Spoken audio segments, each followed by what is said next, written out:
BRS పార్టీపై కాంగ్రెస్ కక్ష సాధింపు చర్యలకు దిగుతుందని, పార్టీ గద్దెలు కూల్చితే ఆ బాధ్యత కాంగ్రెస్దేనని మాజీ ఎంపీ మాలోతు కవిత హెచ్చరించారు. ఫోన్ ట్యాపింగ్ కేసులో సుప్రీంకోర్టు క్లీన్ చిట్ ఇచ్చినప్పటికీ సింగరేణి అవినీతిపై హరీష్ రావు గలమెత్తినందుకే ప్రభుత్వం ఆయన్ను విచారణకు పిలుస్తూ వేధిస్తుందని విమర్శించారు. సీఎం రేవంత్ రెడ్డి తీరుపై ధ్వజమెత్తుతూ సర్పంచ్ ఎన్నికల ఫలితాలే మున్సిపల్ ఎన్నికల్లోనూ పునరావృతమవుతాయని ధీమా వ్యక్తం చేశారు. ఒకటి మొన్న రేవంత్ రెడ్డి గారు ఏదైతే ఖమ్మంలో బహిరంగ సభలో వారు ముఖ్యమంత్రి స్థాయి హోదాలో ఉండి రాష్ట్ర పాలనని ఒక లైన్లో పెట్టాల్సింది పోయి వారు కావాలని ఏదైతే బీఆర్ఎస్ పార్టీ మీద అక్కసు వెళ్ళగలుగుతూ, ఎందుకంటే రోజు రోజుకి బీఆర్ఎస్ పార్టీ ఏ విధంగా పుంజుకుంటా ఉందో, ప్రజల్లో కేసీఆర్ మీద ఏ విధంగా అయ్యో కేసీఆర్ భయం మళ్ళీ కావాలని ఎంత బాధపడుతుందో అవన్నీ కూడా ఆయన కళ్ళకు చూస్తూనే అది ఓర్వలేక ఆయన మాట్లాడే ప్రతి మాటల్లో కూడా ఆయన మాటలు క్లియర్ కనిపిస్తా ఉన్నాయి. ఆయన మొన్న బహిరంగ సభలో ముఖ్యమంత్రి స్థాయిలో కూడా లా అండ్ ఆర్డర్, అంటే ఒక హోమ్ మినిస్టర్ కూడా ఆయన దగ్గరే ఉంది, లా అండ్ ఆర్డర్ కాపాడాల్సిన వ్యక్తి ఇవాళ ఆయన మాట్లాడుతూ మీరందరూ రేపని కాదు, మీరందరూ కూడా బీఆర్ఎస్ పార్టీ గద్దెలు కూల్చాలని ఏదైతే పదం వాడినరో దానికి నిరసనగా రాష్ట్ర వ్యాప్తంగా అన్ని జిల్లా పార్టీలలో కూడా ఎస్పీ గారి దగ్గర ఏదైతే ఒక ముందస్తుగానే కూడా అందరం కూడా జిల్లా పార్టీ తరఫున ఎస్పీ గారు వాళ్ళు అందుబాటులో లేరు, ఆయన కూడా జిల్లా పార్టీ అక్కడ ఎస్పీ గారి ఆఫీస్లో స్వయంగా వెళ్ళి రేపు రానున్న రోజుల్లో ఎటువంటి పరిణామాలైనా, ఏ గ్రామంలో ఏ తండాలైనా బీఆర్ఎస్ పార్టీ గద్దె కూల్చినట్లయితే ఇది పూర్తి బాధ్యత కాంగ్రెస్ పార్టీదే అని ముందస్తుగానే వాళ్ళని హెచ్చరిస్తూ రేవంత్ రెడ్డి గారి మాటల్ని కూడా ఆ మాటల్ని పూర్తి స్థాయిగా కూడా ఇవాళ ఎస్పీ గారి ఆఫీస్ వాళ్ళకి ఇవాళ దరఖాస్తు ముందస్తుగా ఇవ్వడం జరిగింది. ఒకటి, అమరావతిలో రాష్ట్ర పురపాలక శాఖ మంత్రి నారాయణతో British deputy high commissioner Gareth Wyn Owen మర్యాదపూర్వకంగా భేటీ అయ్యారు. ఈ సమావేశంలో Amaravati growth and infrastructure corporation MD Srinivas పాల్గొనగా మంత్రి నారాయణ రాజధాని నిర్మాణ పనుల పురోగతిని వారికి వివరించారు. అమరావతి అభివృద్ధికి ఏపీ ప్రభుత్వంతో కలిసి పనిచేస్తామని హామీ ఇచ్చారు. ముఖ్యంగా రివర్ డెవలప్మెంట్ కి మరియు ఇంటర్నేషనల్ స్పోర్ట్స్ సిటీ వంటి భారీ ప్రాజెక్టుల పట్ల ఆయన ప్రత్యేక ఆసక్తి కనబరుస్తూ డిజైన్ ఇంజనీరింగ్ సేవల్లో సహకారం అందిస్తామని స్పష్టం చేశారు.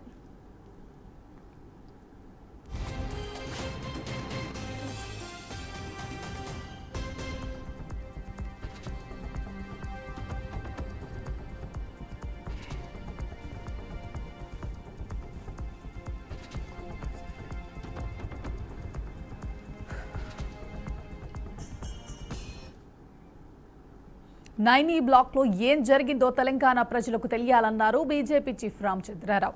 మంత్రుల మధ్య గొడవలు ఉన్నాయన్న ఆయన సింగరేణిలో బీఆర్ఎస్ హయాంలో జరిగిన అవకతవకల నుంచి ఎంక్వైరీ జరగాలన్నారు. ప్రభుత్వం ఏ దర్యాప్తు సంస్థకిచ్చినా బీఆర్ఎస్ ప్రభుత్వం నుంచి మొదలు పెట్టాలన్నారు.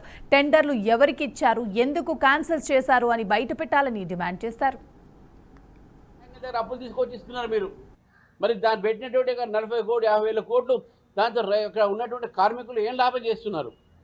ఈ ప్రభుత్వం ఒక మొత్తం కాంగ్రెస్ ప్రభుత్వం ఒక్క ఈ సింగరేణిలో నైనీ బ్లాక్ అనే కాదు, అన్ని అంశాల్లో కూడా వాళ్ళ మంత్రుల మధ్యన తగాదా సామాన్య ప్రజలకు పరిపాలనకు పక్కకు పెట్టి మీ కమిషన్ల కోసం, మీ యొక్క కాంట్రాక్ట్ల కోసం, మీ బంధుమిత్రులు కాంట్రాక్ట్ ఇవ్వడానికి మీరు ఈరోజు మీ యొక్క ప్రభుత్వం పనిచేస్తూ ఉంది. సింగరేణిలో అవతల చేశారు బీఆర్ఎస్. ఒకవేళ సింగరేణిలో హరీష్ రావు గారు అడిగినట్టే ఏదైనా ఎంక్వైరీ జరగాలంటే ఎంక్వైరీ బీఆర్ఎస్ ప్రభుత్వం దగ్గర నుంచి, బీఆర్ఎస్ ప్రభుత్వంలో జరిగినటువంటి ఒక సింగరేణి వ్యవహారాల్లో అప్పటి నుంచి ఇప్పటిదాకా దాని మీద ఎంక్వైరీ జరగాల్సిందే. అది సిబిఐ కానీ. తెలంగాణలో త్వరలో జరగనున్న మున్సిపల్ ఎన్నికల నిర్వహణపై రాష్ట్ర ఎన్నికల కమిషనర్ రాణి కుమిదిని కసరత్తు వేగవంతం చేశారు. ఎన్నికల ఏర్పాట్లు, ఓటర్ జాబితాల రూపకల్పన, పోలింగ్ కేంద్రాల ఏర్పాటుపై వివిధ జిల్లాల కలెక్టర్లతో ఆమె వరుసగా వీడియో కాన్ఫరెన్స్లు నిర్వహించనున్నారు. తాజాగా ఇవాళ ఉమ్మడి ఆదిలాబాద్, కరీంనగర్ జిల్లాల కలెక్టర్లతో ఆమె వీడియో కాన్ఫరెన్స్లో పాల్గొని ఆయా మున్సిపాలిటీలు, కార్పొరేషన్లో ఎన్నికల సన్నద్ధను సమీక్షించారు. ఉమ్మడి నిజామాబాద్, ఖమ్మం, వరంగల్ జిల్లాల కలెక్టర్లతో రాణి కుమిదిని సమావేశం కాబోతున్నారు. ఈ సందర్భంగా సందర్భంగా ఆయా ప్రాంతాల్లోని మున్సిపాలిటీలో ఎన్నికల నిర్వహణకు తీసుకోవాల్సిన జాగ్రత్తలపై ఆమె దిశానిర్దేశం చేయనున్నారు. ఇక ఎల్లుండి 3వ రోజు ఉమ్మడి నల్గొండ, మహబూబ్ నగర్ జిల్లాల కలెక్టర్లతో వీడియో కాన్ఫరెన్స్ షెడ్యూల్ కూడా ఫిక్స్ అయింది. రాష్ట్ర వ్యాప్తంగా ఎన్నికల కోడ్ అమలు, సిబ్బంది నియామకం, శాంతి భద్రతల పరిరక్షణ వంటి కీలక అంశాలపై ఈ భేటీలో ప్రధానంగా చర్చించబోతున్నట్లు తెలుస్తోంది.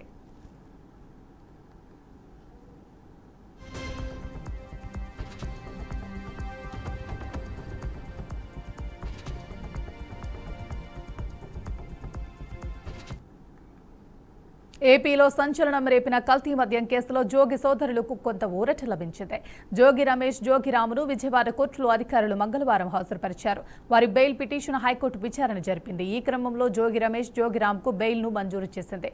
భవానీపురం ఎక్సైజ్ పోలీసులు స్టేషన్లో నమోదైన కేసులో బెయిల్ విచారణను కోర్టు చేపట్టగా ఆ కేసులో జోగి సోదరులకు బెయిల్ మంజూరైంది. ప్రస్తుతం వారు విజయవాడ జైల్లో రిమాండ్ ఖైదీలుగా ఉన్నారు.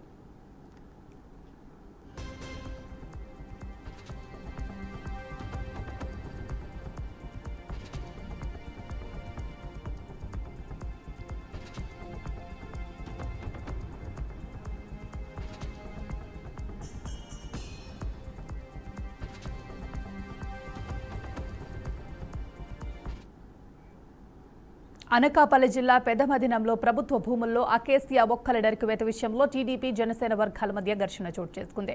మొక్కలు నరికివేయాలని జనసేన నేతలు పట్టుబట్టగా దీనికి టీడీపీ నేతలు అభ్యంతరం తెలిపారు. ఈ క్రమంలో ఇరు వర్గాల మధ్య వాగ్వాదం తీవ్ర స్థాయికి చేరింది. రాళ్లు, రప్పలతో పరస్పరం దాడులు చేసుకున్నారు. ఈ ఘటనలో పలువురికి గాయాలు కావడంతో వారిని ఆసుపత్రికి తరలించారు. సమాచారం అందుకున్న పోలీసులు సంఘటనా స్థలానికి చేరుకుని ఇరు వర్గీయులకు సర్ది చెప్పి పరిస్థితిని అదుపులోకి తీసుకొచ్చారు.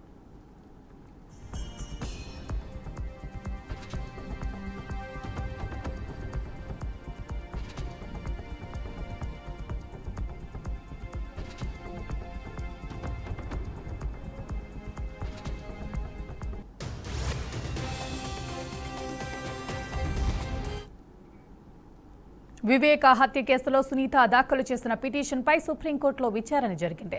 తదుపరి దర్యాప్తుపై ట్రయల్ కోర్టు ఇచ్చిన తీర్పును సవాల్ చేస్తూ సునీత సుప్రీంకోర్టును ఆశ్రయించారు. ఈ సందర్భంగా సీబీఐని ఉద్దేశించి తదుపరి దర్యాప్తు అవసరమని భావిస్తున్నారని ధర్మాసనం ప్రశ్నించింది. ఏ అంశాలపై మరింత విచారణ అవసరమా స్పష్టంగా వివరించాలని ఆదేశించింది. అలాగే ఎవరిని కస్టడీలోకి తీసుకుని ప్రశ్నించాలనుకుంటున్నారని వివరాలు ఇస్తే వాటిని పరిగణలోకి తీసుకుంటామని సుప్రీంకోర్టు ధర్మాసనం స్పష్టం చేసింది.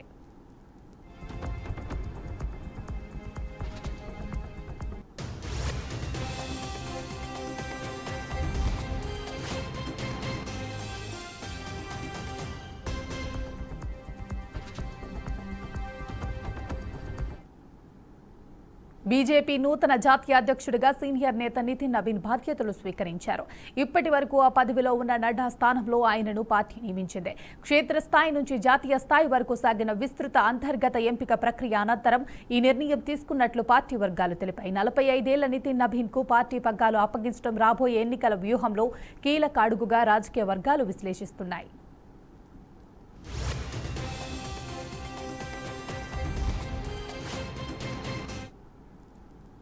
కర్ణాటక డీజీపీ స్థాయి అధికారి కె రామచంద్రరావు రాసలీల వ్యవహారం ఒక్కొక్కటిగా వెలుగులోకి వస్తుంది.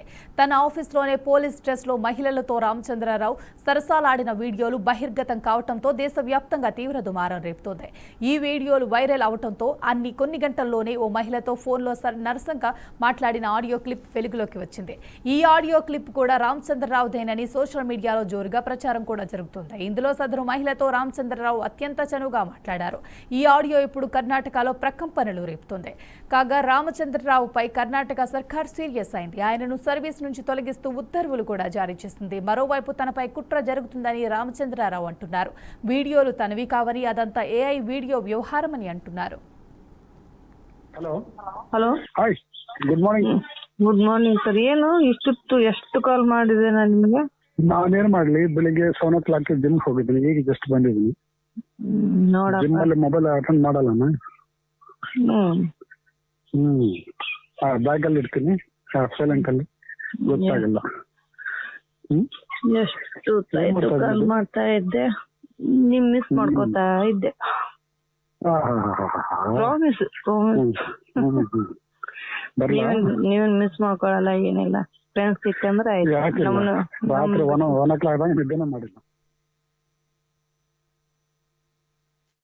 పవిత్ర పుణ్యక్షేత్రమైన అరుణాచలం సమీపంలో విషాద ఘటన చోటు చేసుకుంది. కల్లకురిచి జిల్లా మనులూరుపేటలో సోమవారం సాయంత్రం హీలియం గ్యాస్ సిలిండర్ పేలి 4 మృతి చెందగా మరో 10 మందికి పైగా తీవ్రంగా గాయపడ్డారు. సమాచారం అందుకున్న పోలీసులు వెంకటనే సంఘటనా స్థలానికి చేరుకుని క్షతగాత్రులను తిరువన్నామలై ప్రభుత్వ ఆసుపత్రికి తరలించారు. గాయపడిన వారిలో చిన్నారులు కూడా ఉన్నారు. 2 చిన్నారులు కాళ్లు కోల్పోయినట్లు సమాచారం.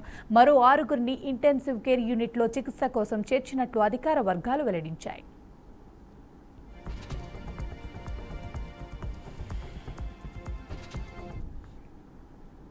రంగారెడ్డి జిల్లా రాజేంద్రనగర్ పరిధిలో ఉప్పరపల్లి చౌరస్తా వద్ద ఆటో డ్రైవర్ల హంగామా చోటు చేసుకుంది. తెలంగాణ ఆటో కార్మికుల పిలుపునిచ్చిన బంద్కు మద్దతుగా కొంతమంది ఆటో డ్రైవర్లు రోడ్డుపైకి వచ్చి నిరసన చేపట్టారు. ఈ క్రమంలో వెళ్తున్న ఆటోలను అడ్డగించి వాటిలో ప్రయాణిస్తున్న ప్రయాణికులను బలవంతంగా దింపివేయడంతో పరిస్థితి ఉద్రిక్తంగా మారింది. సమాచారం అందుకున్న పోలీసులు వెంటనే సంఘటనా స్థలానికి చేరుకుని పరిస్థితిని అదుపులోకి తీసుకొచ్చారు. అధికారికంగా బంద్ ప్రకటించని పరిస్థితుల్లో ఈ తరహా చర్యలు చట్ట విరుద్ధమని పోలీసులు స్పష్టం చేశారు.